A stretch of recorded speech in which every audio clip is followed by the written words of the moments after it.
महाराष्ट्र नवनिर्माण सेनेचे अधिकृत उमेदवार पप्पू उर्फ मंगेश पाटील यांची महाबाईक रॅली इरविन चौक येथील त्यांच्या प्रचार कार्यालयातून निघाली. शहराच्या मुख्य चौकातून रॅलीने भ्रमण केलं.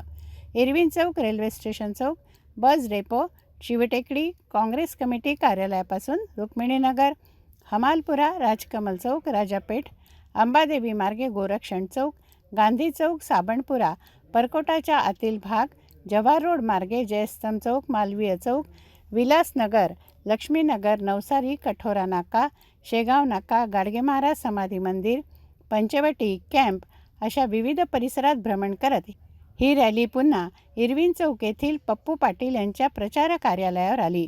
इथे या रॅलीचा समारोप झाला. या बाईक रॅलीमध्ये 900 ते 1000च्या जवळपास बाईकस्वार सहभागी झाले. बाईकवर भगवे फेटे बांधलेले आणि झेंडे धारण केलेले स्वार पप्पू पाटील यांचे समर्थक आणि कार्यकर्ते सामील होते. त्यामुळे शहर भगवामय झालं.